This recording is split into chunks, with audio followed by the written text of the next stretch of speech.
요게 이제 아이성 정복을 하고, 그 다음에 에발산에서 언약갱신한 것. 이제 우리는 이 일이 에발산의 언약갱신에 해당되어지겠지만 가나안 사람들에게는 여리고와 아이성 일만 포함되겠죠, 그죠? 이해되겠죠? 무슨 말인지. 가나안 사람들에게는 이스라엘 백성들이 지난 시간에 했던 자체적인 언약갱신은 가나안 족속들에게는 의미가 없습니다. 알 필요가 없는 것이고, 이제 우리 입장에서 이 하나님 말씀을 볼 때에는 이 일이 이제 8장까지 진행되어진 모든 내용들을 담고 있습니다. 그 일 후에 보니까 이제 요단 서쪽 산지와 평지와 레바논 앞 대해 연안에 있는 헷 사람과 아모리 사람과 가나안 사람과 브리스 사람과 히위 사람과 여부스 사람의 모든 왕들이 또 이 일을 듣고 이제 아이성 사건을 이야기합니다. 이 일을 듣고 모여서 일심으로 여호수아와 이스라엘에 맞서서 싸우려 하고 있다. 우선은 지금 1절에 나오는 표현 중에 산지, 평지, 대해, 연안 이런 표현들이 여러분들이 이제 이 구약 성경 특히 역사서에 주로 등장할 겁니다. 다시 한번 말합니다. 산지, 평지, 대해, 연안 이런 표현들이 구약 성경에 주로 역사서에 등장할 겁니다. 이건 역시 이 가나안 땅 전체를 아우르는 표현입니다. 관용적인 표현입니다. 우리 한반도를 전체라 설명할 때는 백두에서 한라까지 그렇게 말하지요. 그것처럼 원래 성경에서 이스라엘 땅을 표현할 때는 뭐라고 표현합니까? 어디서 어디까지? 단에서 브엘세바까지. 요거는 이스라엘 땅을 설명할 때에 이스라엘 땅 전체를, 근데 가나안 땅을 설명할 때는 요 표현들은 산지, 평지, 대해, 대해는 지중해입니다. 지중해, 연안. 요거는 가나안 땅을 주로 설명할 때 나오는 표현들이에요. 이건 여러분들이 이제 상식적으로 성경을 읽으실 때에 구약성 읽을 때에 단에서 브엘세바, 이건 이스라엘 사람들의 영토를 설명할 때는 그렇게 표현하고, 가나안 족속의 영토를 설명할 때는 산지, 평지, 대해, 연안 이렇게 표현을 한다는 것을 그냥 상식적으로 아시라고 말씀을 드립니다. 이제 아이성을 쳤으니까 이제 요단강 건너오고, 요단강 건너서 가나안 첫 성인 여리고가 정복되어졌고, 그 다음에 바로 그 위에 있는 아이성 정복이 된다. 그 다음에 이제 쭉 가나안 족속들이 이제 계속 이제 전쟁을 할 거란 말이에요, 그죠?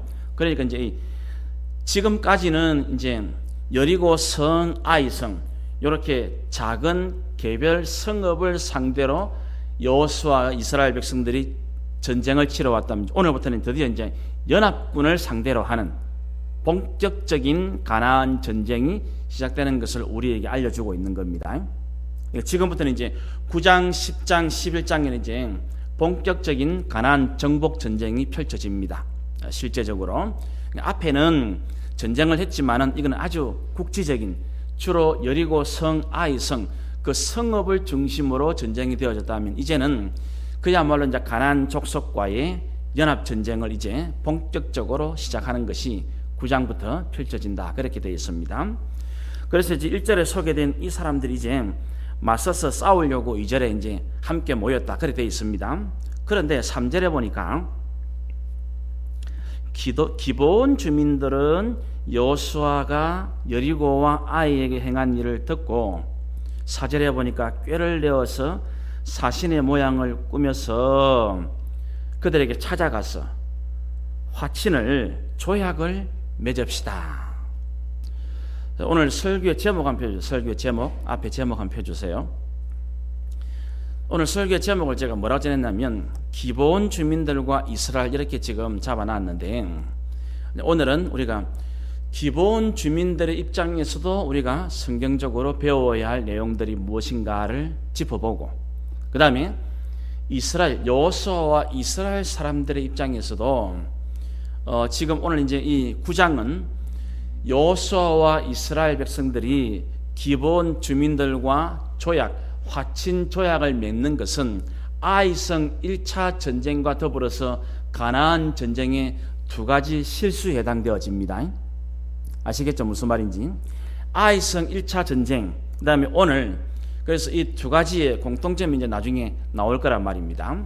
자, 그렇게 되어집니다. 그래서 이제 오늘은 기본 주민들의 입장에서 우리가 배워야 할 것이 있어서 그걸 좀 배우고, 그 다음에 여호수아를 중심으로 이스라엘 백성들이 오늘 이 기본 주민들과 조약, 화친 조약을 맺어가는 이 과정들을 통해서 우리가 배워야 할 것이 있단 말입니다. 그래서 이제 그 두 가지를 같이 균형 있게 배우기 위해서 제목 오늘 기본 주민들과 이스라엘 그렇게 잡은 것입니다. 자, 그러면 우리가 기본 주민들을 통해서 먼저 조금 볼 것은, 지금 이제 이 앞에 1절에 나왔던 가나안 족속들, 헷, 아모리, 가나안, 브리스, 히위, 여부스, 요 6 족속이 소개되면서 이 6 족속의 왕들이 2절에는 여호수아와 이스라엘과의 맞서 싸우려고 했다, 그렇게 이야기를 하고 있죠. 그런데 기본 족속들은 싸우려고 안 하고 화친 조약을 맺으려고 하죠. 이게 상당히 특이한 결정이 사실은, 왜냐하면 여기 지금 가나안 족속이 1절에 쭉 소개되고 있지만 사실은 여기 등장하는 3절에 등장하는 기본 족속이 사실은 가나안 족속들 가운데 가장 강력한 군사력을 보유한 족속이에요. 한번 볼까요? 이제 뒤에 다음에 보겠지만 10장을 한번 넘겨보세요. 성경 10장 1절을 한번 보겠습니다. 10장 1절, 그때에 여호수아가 아이를 빼앗아 진멸하되 여리고와 그 왕에게 행한 것 같이 아이와 그 왕에게 행한 것과 또 기브온 주민이 이스라엘과 화친하여 그 중에 있다함을 예루살렘 왕 아도니세덱이 들었다. 이래놓고 2절에 뭐라냐면 크게 두려워했으니, 그래놓고 이유를 설명합니다. 이유가 뭐냐면 이는 기브온은 왕도와 같은 큰 성임이요 아이보다 크고 그 사람들은 다 어떻다고요? 강하다. 그 어떤 족속보다 크고 강하다, 그렇게 소개되고 있어요. 그러면 어떤 면에서는 1절에 나오는 가나안 족속 6 왕들보다 훨씬 더 앞장서서 맞서 싸우자, 이래 해야 맞잖아요. 그죠? 왜냐하면 제일 강하고 제일 큰 성읍을 가지고 있는 그런 부류의 사람들이니까. 지금은 이게 아무래도 이제 이스라엘과 싸우려고 하는데, 그럼에도 불구하고 지금 아주 특이한 결정을 내리고 있는 거예요.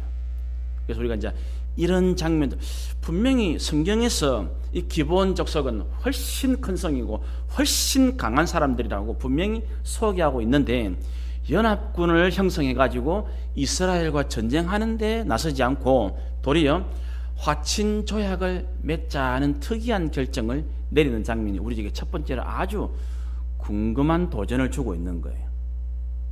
그렇게 해서는 안 될 것, 우리 상식적으로, 그렇죠? 상식적으로 분명히 연합군을 결성하면 훨씬 수월하게 이스라엘과의 전쟁을 이길 수 있다, 그렇게 판가름이 딱 날 건데, 그래 안 하고 꾀를 내어가지고 변장을 해가지고 아주 먼 나라에서 온 그런 사람인 것처럼 싹 속이고, 그 이제 옷도 포도주 가죽 부대도 신발도 그다음에 이런 거 아주 세밀하게 잘 준비를 해가지고 이스라엘과 화친 조약을 맺으려고 하는 것을 우리가 지금 보고 있습니다. 그러니까 이런 것들이 우리가 이제 기브온 족속들은 지금 꾀를, 속임수를 써서 전쟁을 하지 않고 안전한 길을 지금 선택하고 있는 거예요. 이거는 지금 앞에 우리가 2장에서 보았던 그 여리고 성의 기생 라합이 취한 액션과 아주 유사하죠. 그 실제로 여러분 그 10절에 나오는 그 내용 한번 보세요. 10절에 오늘 본문 10절에 보면 또 그가 요단 동쪽에 있는 아모리 사람의 두 왕들 곧 헤스본 왕 시온과 아스다로스에 있는 바산 옥에게 행하신 모든 일을 들었다. 이 기브온 족속들의 하는 고백은 그야말로 기생 라합이었던 말과 똑같죠. 한번 확인해 볼까요? 2장 10절 한번 봅시다. 앞에 여호수아 2장 10절. 그 10절에 보니까 이는 너희가 이제 기생 라합이 하는 애굽에서 나올 때에 여호와께서, 그럼 애굽에 대한 것도 오늘 나왔죠, 그렇죠? 오늘 9장 9절 끝에 나왔죠. 그가 애굽에서 행하신 일, 같이 보십시오. 여러분 오늘 본문을 같이 봐야 됩니다.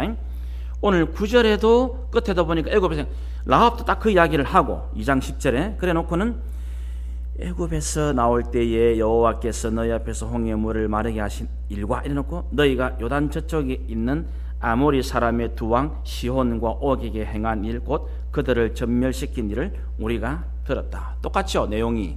그러니까 기생 라합이 자기와 자신의 가족이 살기 위해서 정탐꾼으로 온 두 사람에게 자기가 왜 목숨을 걸고 가나안 여리고 사람임에도 불구하고 이스라엘 백성이 되기 원하는가를 간절하게 설명하는 거예요. 이것을 이제 보고 판단하기를 자기들이 아무리 뛰어나고 아무리 강해도 그렇게 해도 여호와께서 함께 하시는 이스라엘은 전쟁으로 이길 수 없다는 것을 깨달은 거란 말입니다. 이해되겠죠? 지금 자기들의 기본 족속 우리가 10장 2절 1절 이래 본 대로 매우 강합니다.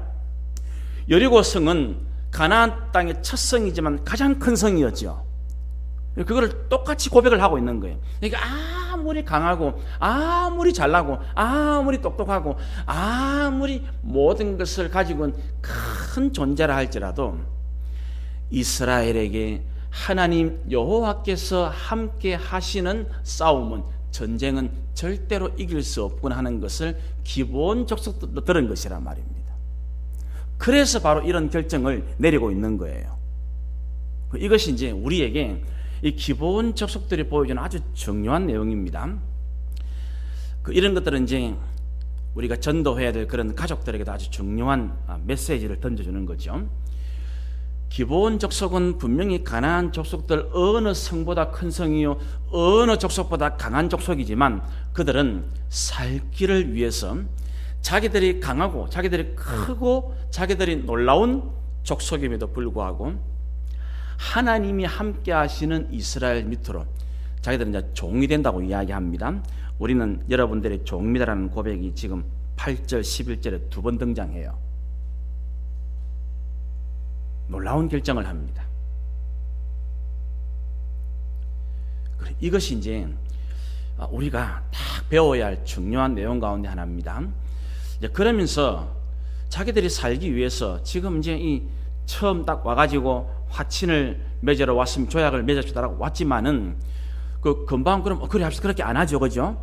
일단은 의심하고 물어본단 말입니다, 그죠? 여호수아가 일단 의심하고 아닌 것 같은데 딱 물어본단 말입니다. 차츰차츰 이야기를 하는데 이 사람들이 지금 화친 조약을 맺기 위해서 아주 강조하는 것이 뭐냐면 우리는 먼 나라에서 왔다라는 것을 강조를 해요. 한번 봅시다. 6절에 보면 이렇게 표현합니다. 그들이 기본 족속입니다. 길갈 진영으로 이제 여호수아 이스라엘 백성들이 모여 있는 본진이죠. 길갈 진영으로 가서 여호수아에게 이르러 그와 이스라엘 사람들에게 이르되 우리는 먼 나라에서 왔나이다. 이제 우리와 조약을 맺읍시다. 그렇게 말하죠. 그래도 의심하고 또 질문하고 답을 합니다. 그러면서 9절에 보면 또 말합니다. 그들이 여호수아에게 대답하되 종들은 당신의 하나님 여호와의 이름으로 말미암아 심히 어디서 왔다고요? 먼 나라에서 왔다고. 이 이야기를 왜 할까요? 이거는 이제 여러분들이 오늘 이제 집에 가실 시간이 되면 신명기 7장하고 신명기 20장을 같이 한번 쭉 봐야 됩니다. 특히 신명기 20장에는 가나안 땅에 해당되지 않는 먼 나라는 기본 원칙이 먼저 확신을 맺는 거예요. 자, 앞에 여호수아니까 앞에 신명기 20장 갑시다. 신명기 20장. 신명기 20장.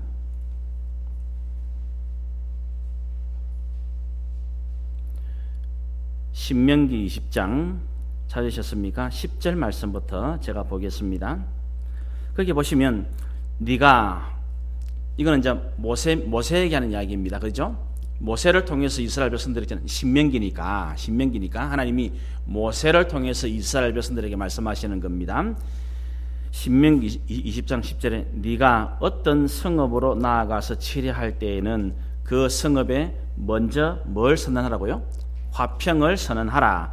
그 성읍이 만일 화평하기로 회답하고 너를 향하여 성문을 열면 그 모든 주민들에게 너에게 조공을 바치고 너를 섬기게 할 것이요 만일 너와 화평하기를 거부하고 너를 대적하여 싸우려 하면 너는 그 성읍을 에워 살 것이며 네 하나님 여호와께서 그 성읍을 네 손에 넘기시거든 너는 칼날로 그 안에 남자를 다 쳐 죽이고 너는 오직 여자들과 유아들과 가축들과 성읍 가운데 있는 모든 것을 너를 위하여 탈취물로 삼을 것이며 너는 내 하나님 여호와께서 내게 주신 적군에게서 빼앗은 것을 먹을지니라. 그래 놓고는 15절에 만일 너에게서 멀리 떠난 성읍, 그러니까 가나안 땅 밖 이야기입니다. 멀리 떠난 성읍이는 가나안 땅 밖에 있는 성읍들 곧 이 민족들에게는 속하지 아니한 가나안 족속에게 속하지 아니한 성읍들에게는 요래해라, 그 이야기입니다. 정리되겠죠? 무슨 말인지. 그러니까 15절이 먼저 전제입니다. 가나안 땅에 속하지 않은 먼 나라에 있는 족속들, 그 성읍들에게는 먼저 전쟁을 하지 말고 뭐부터 하라고요? 화친조약부터 먼저 맺어라, 그렇게 되어 있는 거예요. 아시겠습니까? 그러면 이게 참 신비하단 말입니다. 그러니까 이제 우리가 다시 오늘 본문으로 오면 놀랍게도 기본 족속은 가나안 족속임에도 불구하고 우리가 오늘 딱 보니까 하나님이 어떤 분이신가도 알고 있고, 그렇죠? 더 놀랍게는 그 하나님이 이스라엘 백성들에게 하신 율법도 알고 있다는 거예요. 여러분은 어떻습니까? 여러분은 하나님을 바로 압니까? 하나님 말씀 바로 압니까? 여러분, 마귀가, 사탄이 예수님이든 성도들이든 유혹할 때 항상 하나님 말씀 가지고 유혹하는 거 너무 잘 알죠, 여러분? 아주 중요한 도전입니다. 이거는 아주 중요한 도전이에요. 그럼 우리가 하나님 말씀을 정확하고 올바르게 반드시 알고 배우셔야 됩니다. 이거는 뭐 자다 깨어나도 변함없는 강조를 아무리 지나치지 않는 하나님 말씀을 정확하고 옳게 배우고 분별하고 깨달으셔야 됩니다. 그런데 놀랍게도 이 가나안 족속인 이 기본 사람들이 놀랍게도 하나님에 대해서도 알고 있고 하나님이 이스라엘 백성들 하신 율법 계명에 대해서도 너무 놀랍게도 알고 있는 거예요. 그거를 역으로 이용하는 거예요. 참 이게 우리에게는 시사하는 바가 아주 큽니다. 이거를 이제 우리가 이제 정반대로 이제 오늘 본문 그대로 보면, 만약에 우리가 여호수아와 이스라엘 백성들을 우리가 흔히 말하는 하나님 편에 속한 믿음의 사람들로 이렇게 딱 기준을 정하고 화친을 청하러 온 기본 족속들을 속이는 꾀를 부리는 나쁜 부류의 사람으로 우리가 전제를 한다면, 그렇게 한다면 지금 이거를 딱 평범하게 우리가 딱 적용을 시키고 연결시키면 기본 족속은 가나안 사람들이니까 세상 여호수아와 이스라엘은 교회와 성도, 그렇죠? 그렇게 딱 적용이 되어지는 겁니다. 세상은 놀랍게도 교회와 예수 믿는 성도를 너무 잘 알아요. 어떤지 습성을, 성품을 너무 잘 압니다. 그런데 한번 물어봅시다. 여러분은 세상을 잘 압니까? 잘 모르죠? 그래서 게임이 안 되는 거예요. 세상은 교회가 어떤지, 예수 믿는 사람 습성이 어떤지 너무 잘 압니다. 그래 어떻게 말을 할지, 어떻게 유혹할지, 어떻게 꼬실지를 너무 잘 알아요. 그런데 교회와 성도들은 너무나 순진합니다. 너무 순진해요. 우리는 그 예수님 말씀 복음서도 비롯해 가지고 사도들이 쓴 성경 말씀들을 잘 깨달아야 됩니다. 그래서 이제 우리가 이 기본 족속들이 하고 있는 이 액션을 잘 보면, 이제 제가 연결을 시키고 이제 정리를 이제 이 기본 사람들 입장에서 한번 정리를 해볼게요. 원래 이 기본 족속은 지금 1절에 6족속이 나오죠. 1절에 이 중에 기본 족속이 속해 있습니다. 어디겠습니까? 질문을 밑에 가면 그 7절에 이스라엘 사람들이 어느 사람에게 질문합니까? 저를 보면 다음 성경을 봐야지. 어느 사람이라고요? 히위 사람. 그러니까 1절에 나오는 히위 족속 안에 기본 주민들이 포함되어 있어요.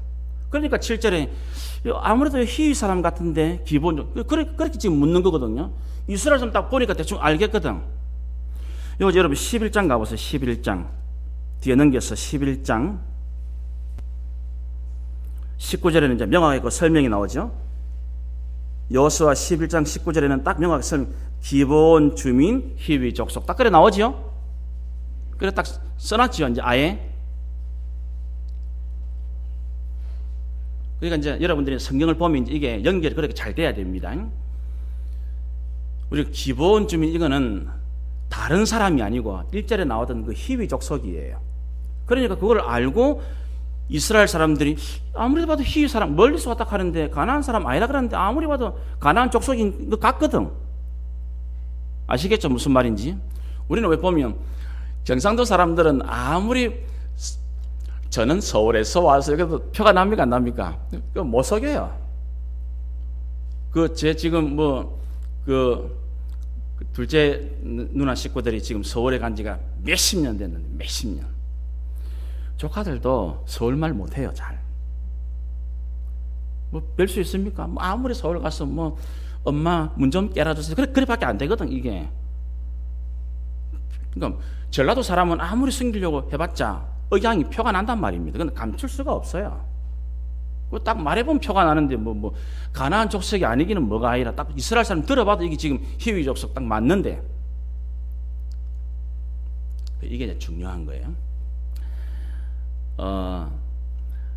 가나안 족속은 하나님께서 이스라엘에게 뭐 하라고 명령을 내렸습니까? 전부 진멸시켜라고, 다 죽이라고. 하나님께서 모세가 있을 때에 이스라엘 백성들에게 명하신 명령이 뭐냐면 이스라엘 백성들 전부 다 가나안 족속들을 만나면 전부 다 진멸하라. 우리가 그 진멸한다는 말, 제가 아주 이건 중요한 표현, 히브리어가 굉장히 중요하되어 있습니다. 진멸한다는 이 말은 우리가 인간의 입장에서 사람 입장에서 볼 때는 좀 심하다 싶지만, 예를 들어서 우리가 만약에 미국이나 이 남미 쪽에는 마피아라는 갱단이 있죠. 그러면 만약 그 소굴에 우리나라로 치면 이제 조직 폭력 단체에 들어간다. 바로 가나안 족속들은 그런 사람이에요. 우상 숭배에 가득 차 있는 사람들입니다. 음행에 가득 차 있는 사람들입니다. 폭력이 넘쳐나는 곳이 가나안 땅입니다. 그러면 우리 사자성어 가운데 금묵자흑이라고 검은 걸 가까이 하고 있으면 검어질 수밖에 없는 거예요. 그러면 조직 폭력배 안에 우리 아들 딸들을 넣어놓고는 조심해야 된다. 말이 됩니까? 그게 말이 됩니까? 안 된단 말입니다. 그래서 뭘 배웁니까? 배워봤자 사람 때리는 거, 배워봤자 돈 훔치는 거, 배워봤자 사람 죽이는 거, 그것밖에 안 배울 거 아닙니까? 아니 조직 폭력배 그 단체에 들어가는데 뭘 배우겠어요? 뭘? 가나안 땅이 바로 그런 데라면, 그런데 그런 곳이라면 뭐부터 해야 됩니까? 뭐부터? 싹 정리부터 해야 돼요. 그래서 하나님이 정리, 진멸하라 그 이야기예요. 거기는 그렇게 시작합니다. 거기가 학교고 그 교육기관이면 뭐합니까? 거기 잘 배워라. 왜냐하면 거기는 뭘 배웁니까? 도덕을 배우지요, 윤리를 배우지요, 인격을. 거기는 그렇게 하면 돼요. 그런데 아이를 조직폭력배에 넣어놓고 거기서 가르쳐 잘 배워라. 그게 말이 되냐면 말이 안 된다. 그건 말이 안 된다는 거예요. 아시겠죠? 무슨 말인지? 그런 곳이 바로 가나안 땅이라는 말이에요. 그래서 그 가나안 땅은 진멸받은 땅인데 그 진멸받은 땅에서 문제가 해결 안 되면 진멸당한다, 죽는단 말이에요. 그래서 아까 제가 말한 대로 이 기본 족속들이 지금 여호수아와 이스라엘 백성들에게 뭐라고 말한다고요? 8절에 그들이 여호수아에게 이르되 우리는 당신의 종들입니다. 또 마찬가지 11절 그러므로 우리 장로들과 우리 나라의 모든 주민이 우리에게 말하여 이르되 너희는 여행할 양식을 손에 가지고 가서 그들을 만나서 그들에게 이르기를 우리는 당신들의 종들이라고 이야기하라고. 이게 복음을 담고 있단 말입니다. 복음. 예수님은 오늘 이 말씀을 제가 이제 그대로 여러분들이 이제 여호수아를 선두로 한 이스라엘 백성들의 가나안 전쟁, 헤렘, 진멸시키는 가나안 전쟁을 딱 생각을 하십시오.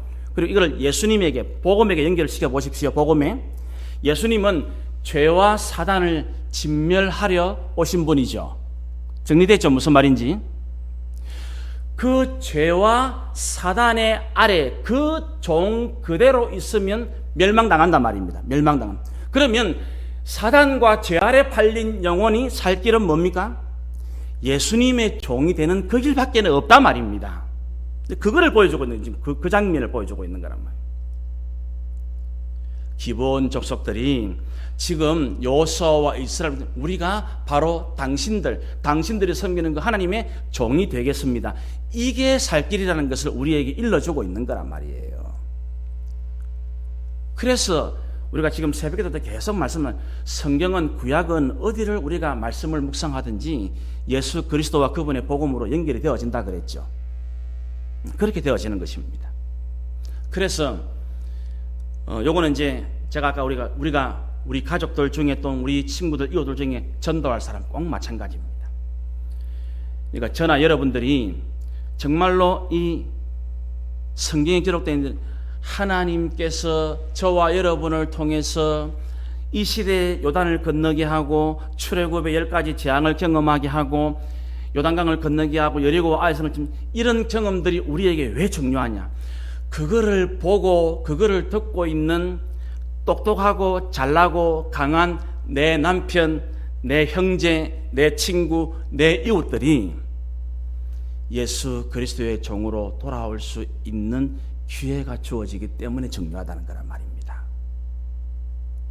오늘 그렇게 되어지는 거잖아요. 가장 중요한 전도는 뭐냐? 저와 여러분이 늘 하나님 앞에 쓰임받는, 하나님과 함께하는 삶을 살아내는 데 있단 말입니다. 나를 통해서 여호와가 보여진, 지금 이 앞에 나왔던 기생 나합도 오늘 기본적으로 하는 말이 항상 뭡니까? 이스라엘 백성들을 통해서 역사하신 여호와 하나님을 말하잖아요. 여호와 하나님. 하나님 때문에 우리가 지금 항복한다고, 우리가 조약을 맺는 거라고, 우리가 종이 되는 거라고 그 고백을 하는 거예요. 가장 중요한 것이 뭐냐면 나를 통해서 이제 여러분들의 가정생활, 여러분들의 말, 여러분들의 행동, 여러분들의 직장, 이걸 통해서 하나님이 보여지도록, 하나님이 말해지도록, 하나님이 느껴지도록 살아가는 것, 이것이 가장 중요한 하나님의 우리의 요구사항이란 말입니다.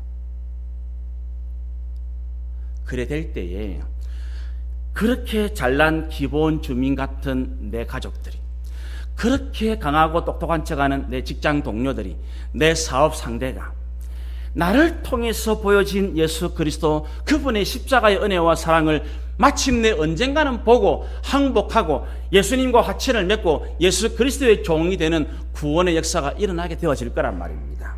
그거를 우리가 바랍니다. 그것이 오늘 우리에게 주시는 이제 기본 족속을 통해서 우리에게 말씀하시는 중요한 도전입니다. 진멸받아야 할 가나안 족속이지만, 나도 강하지만 나보다 더 가장 강하신, 가장 위대하신 하나님 앞에는 무릎을 꿇는 길만이 살 길이구나. 중요한 것입니다. 사단과 죄악 세력을 진멸하러 오신 예수님, 그 예수님께 무릎 꿇고 그분의 종이 되는 길이야말로 내가 사는 길이구나. 이거를 하나님께서는 우리를 통해서 보이시기를 원한다는 것, 이것을 우리가 오늘 첫 번째로 기본 주민들을 통해서 우리의 마음속에 잘 새겨야 됩니다. 너무나 중요한 도전들이에요. 자, 그럼 이제 우리가 여호수아와 이스라엘 백성들의 입장에서 이제 우리는 어떻게 해야 할 것인가?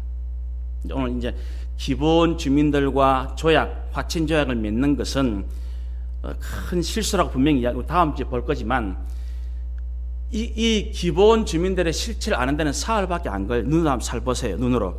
다음 절 보면 16절에 사흘이 지나고 나서야 알게 되었다 나오지요. 18절의 결과가 뭡니까?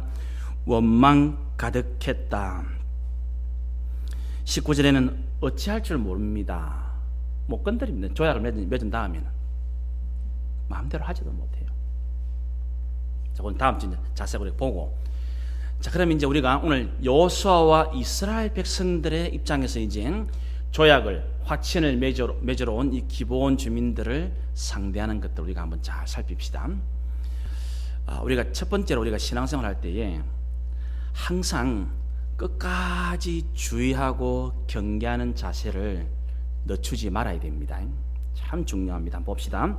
3절부터 다시 보겠습니다. 기브온 주민들이 여호수아가 여리고와 아이 행한 일을 듣고 4절 꾀를 내어 사신의 모양을 꾸미되 헤어진 전대와 헤어지고 찢어져서 기운 가죽 포도주 부대를 나귀에 싣고 그 발에는 낡아서 기운 신을 신고 낡은 옷을 입고 다 마르고 곰팡이가 난 떡을 준비하고 그들이 길갈 진영으로 가서 여호수아에게 이르되 그와 이스라엘 사람들에게 이르되 우리는 먼 나라에서 왔나이다. 이제 우리와 조약을 맺읍시다. 그렇게 이야기하죠.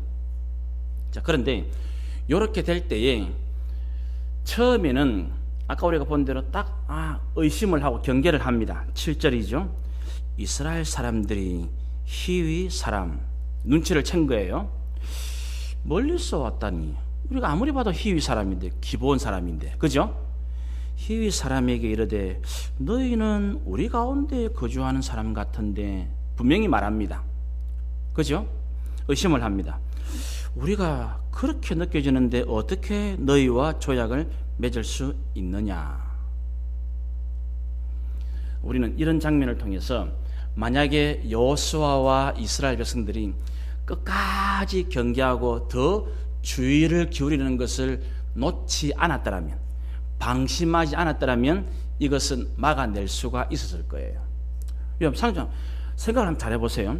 우리가 흔히 화친 조약을 맺으러, 그것도 머리를 숙이고 항복하러 오는, 여러분 사극 보면 왜 사신이 오는 장면 여러분 기억하지요?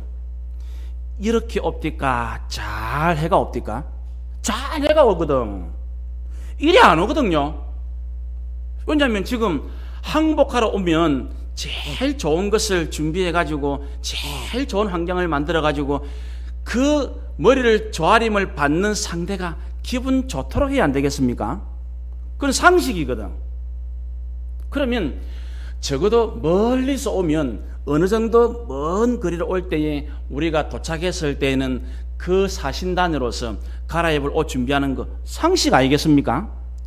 그죠? 상대방의 대표를, 상대방의 왕을 아련하는 것이 뻔한 일인데, 그죠? 그걸 맞으러 가면서, 아련하러 가면서 다 떨어진 옷을, 다 떨어진 신을, 그게 말이 됩니까? 그건 말이 안 되는 거거든. 사실은 상식적으로도 끈을 딱 놓지 않았더라도 여기에 넘어가지 않았을 거란 말입니다. 그게 이상하다. 그 먼 나라에서 온다 그러면서 왜 그걸 예상을 안 했을까? 그죠? 너무나 비상식적인 일이거든.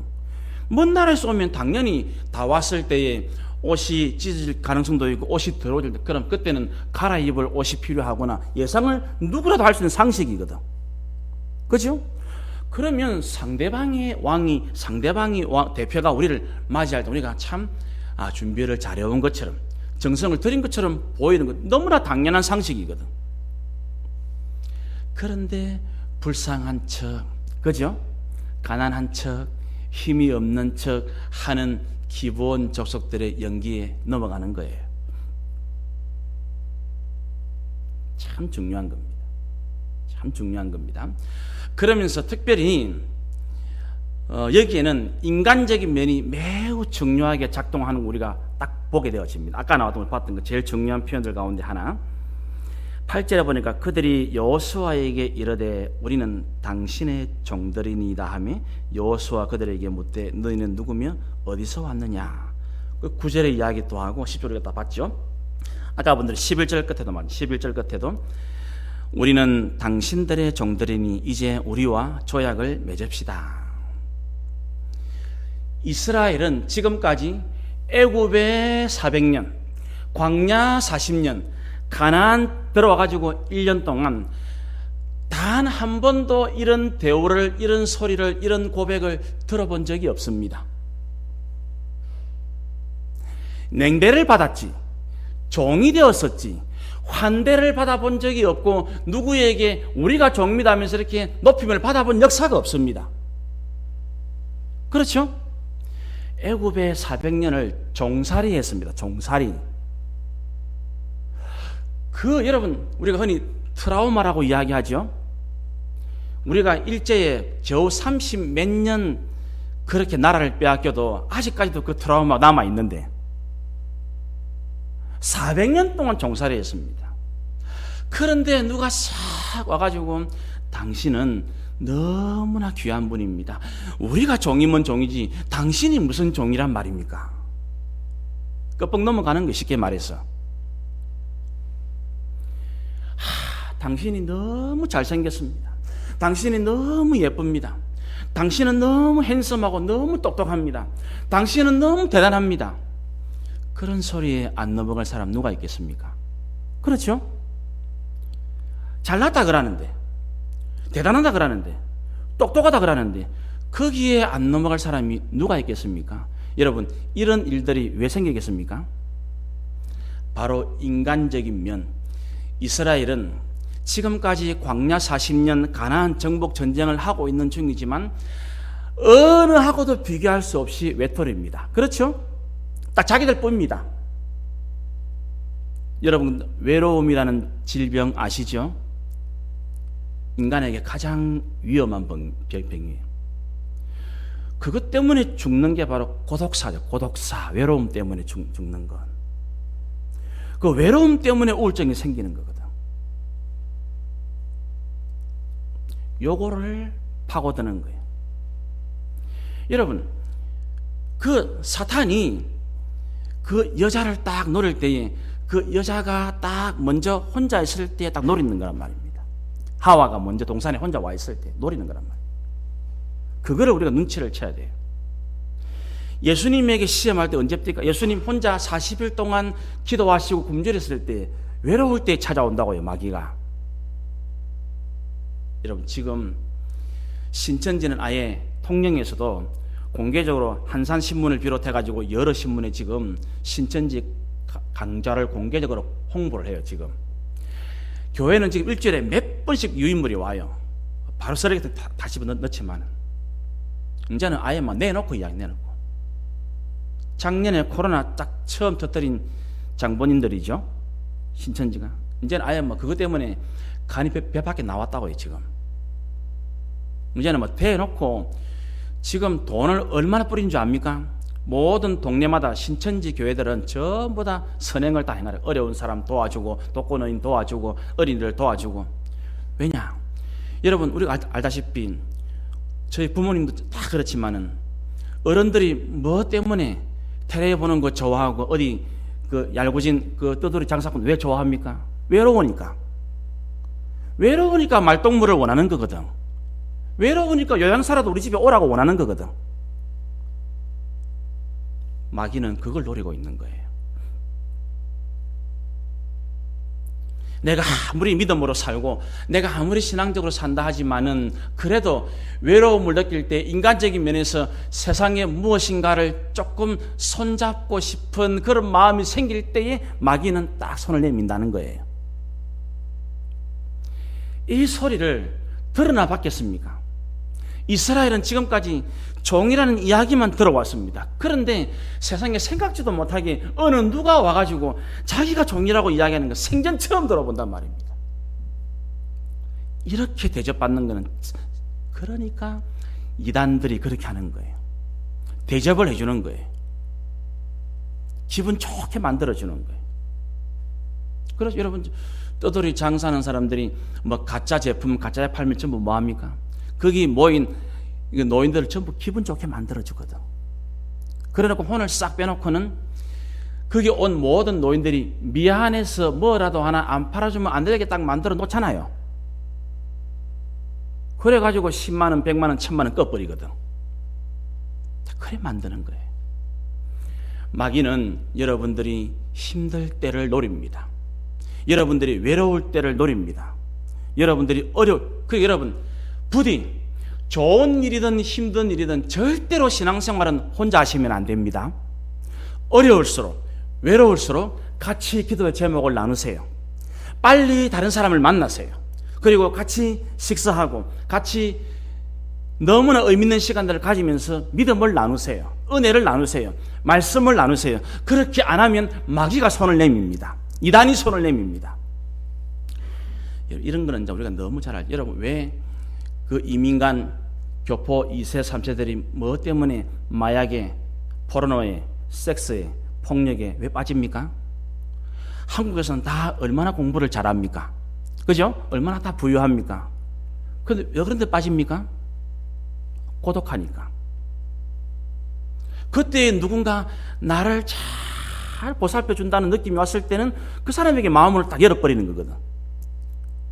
그 사람이 뭐 하는지 모른단 말입니다. 그런데 내가 너무 외로운데, 내가 너무 고독하고, 내가 너무 힘든데 누군가가 와서 내 마음을 싹 보담아주고 내게 참 위로해주면 그 사람이 누구든지 마약쟁이든지 조직 받아들이게 되어지는 거예요. 얼마나 무서운 일인지 모릅니다. 그러므로 여러분, 정말로 끝까지 경계를 잘했다면 이스라엘은 절대로 이런 기본 주민들의 속임수에 넘어가지 않을 것입니다. 그러면 우리도 마찬가지로 우리도 끝까지 하나님의 은혜에, 끝까지 말씀에, 끝까지 기도에 깨어 있어야 됩니다. 그래 안 하고 영적으로 신앙적으로도 외로움이 딱 찾아오는 순간 이단이 손을 내밉니다. 외롭지 않은 성경부하는 데가 있는데요, 불러냅니다. 참 좋은 선교사님 왔는데 너무 좋습니다. 식사도 한번 하시고 차도 한잔 마시고 한번 대화를 나누시죠. 내가 외롭고 내가 고독하고 내가 힘들면 누구라도 손 내밀면 그 사람 누군지 안 따지고 딱 붙잡게 돼 있다고요. 사람은. 그렇죠? 너무나 중요한 도전입니다. 너무나 중요한 도전입니다. 여호수아와 이스라엘은 그들이 그렇게 할 때에 그냥 마음을 딱 놓아버립니다. 그렇죠? 그러면서 계속 이야기를 더하죠. 12절에 우리의 이 떡은 우리가 당신들에게도 오려고 떠나던 날에 우리의 집에서 아직도 뜨거웠는데 양식으로 가지고 와서나 보소서 이제 말랐고 곰팡이가 폈습니다. 동정심을 불러일으키죠. 13절 또 우리가 포도주를 담은 이 가죽 부대도 새 것이었으나 찢어지게 되었으며 우리의 이 옷과 신도 여행이 매우 길었으므로 낡아졌나이다. 동정심을 유발하고 불쌍한 마음을 딱 갖게 만들어가지고 덥석 14절에 우리가 그들의 양식을 취했다. 그 양식이 곰팡이 폈든지 말든지 취했다는 말은 그들의 청을 받아준다는 말이거든요. 왜냐하면 이거는 양식은 조공으로 바친다고 가온 거니까. 그죠? 그러면 그 양식을 받았다는 말은 그들의 청을 수락한다는 의미가 되어지거든요. 그런데 가장 결정적인 실수가 뭡니까? 어떻게 할지를 여호와께 묻지 아니했다. 요게 이제 가장 결정적인 여호수아와 이스라엘의 실수와 패착이 되어지는 거예요. 여러분 요거는 그대로 놀랍게도 첫 번째 아이성 전투 실패할 때 똑같은 내용이거든요. 그러니까 아이성 실패와 기본 족속의 화친 조약에 속아 넘어가는 것 공통점이 뭐냐면 여호와께 묻지 않는 거예요. 그러면 무엇 때문에 여호와께 묻지 않습니까?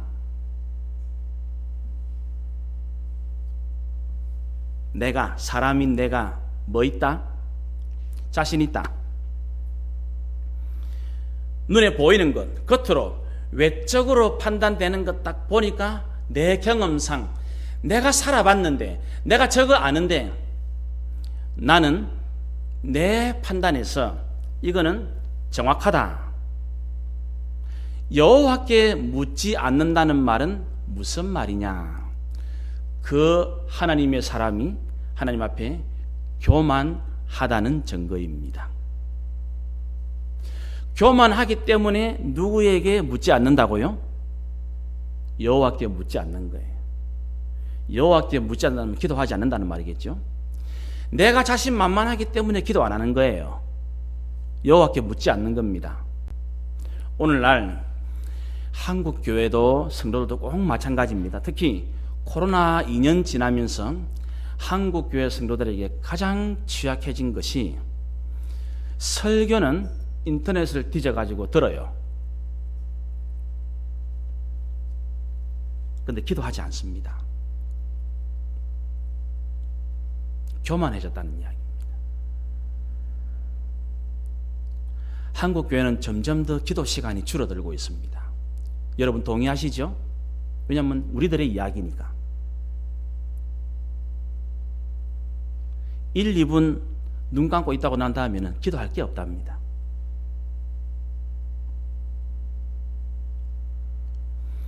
기도하지 않은 인생은 뭐 할 수밖에 없습니까?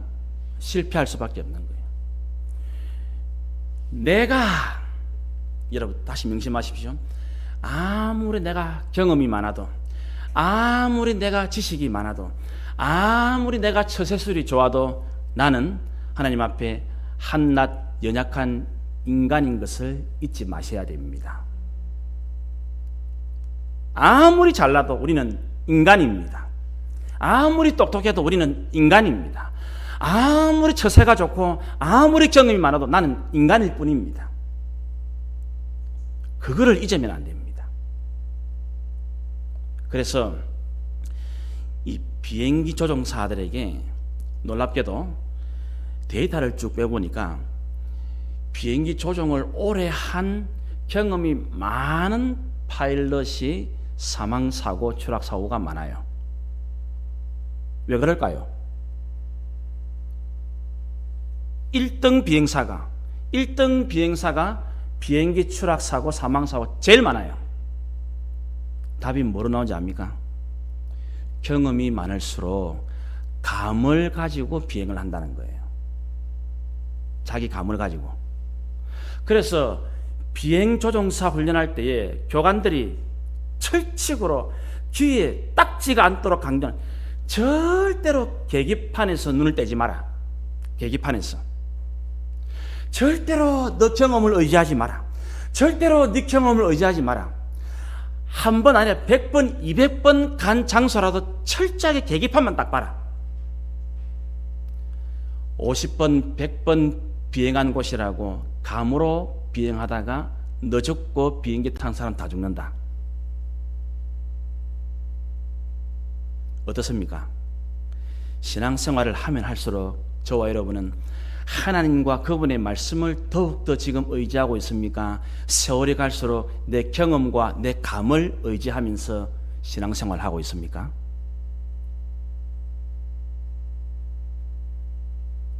그래서 우리의 삶에 승리가 없는 거예요. 내 경험으로, 내가 이거는 먼저, 이건 하나님께 물을 필요가 없다. 거기서 지는 겁니다. 딱 그 말이 나오는 순간, 딱 그 마음 갖는 순간, 딱 그 태도가 되는 순간 이미 게임은 끝나는 거예요. 뒤에는 나오는 것이 뭡니까? 원망과 불평과 아무것도 마음대로 못합니다. 아무것도 마음대로. 다 끌리댕깁니다.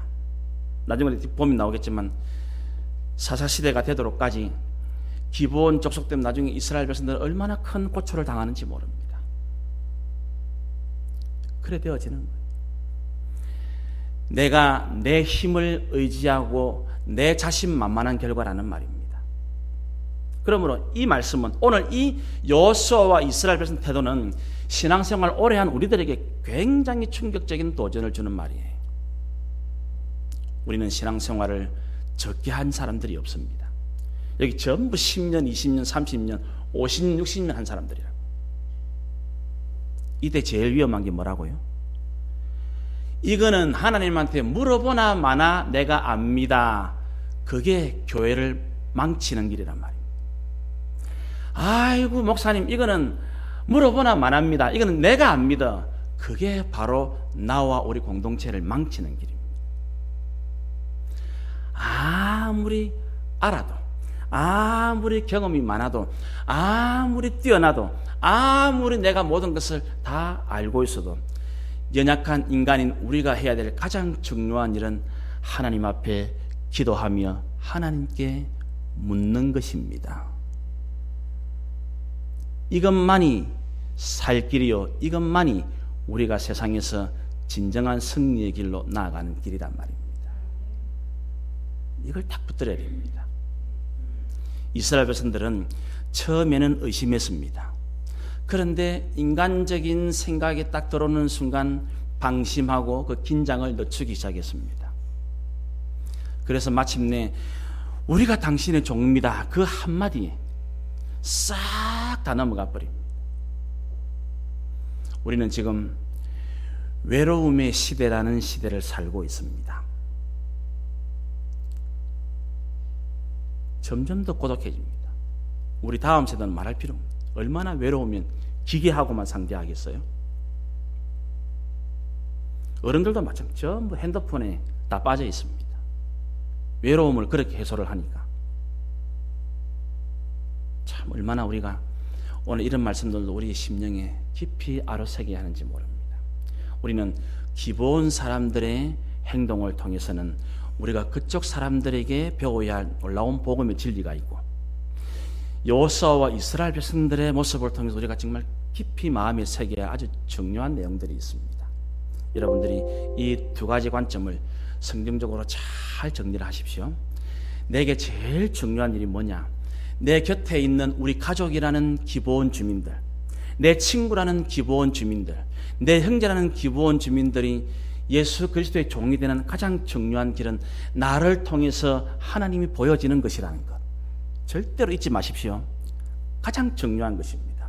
우리가 될 제일 중요한 일은 어떤 경우라도 끝까지 말씀, 끝까지 주님의 뜻에 딱 서가지고 내가 숱하게 아는 것이라도, 내가 뻔하게 경험한 것이라도 반드시 하나님 앞에 간절히 나와서 기도함으로써 하나님께 뜻을 물음으로써 모든 것을 주님 뜻대로만 순종하고 주님 뜻대로만 결정하고 살아가는, 여기에 우리의 진정한 평안과 승리가 있다는 것 꼭 기억하시기 바랍니다.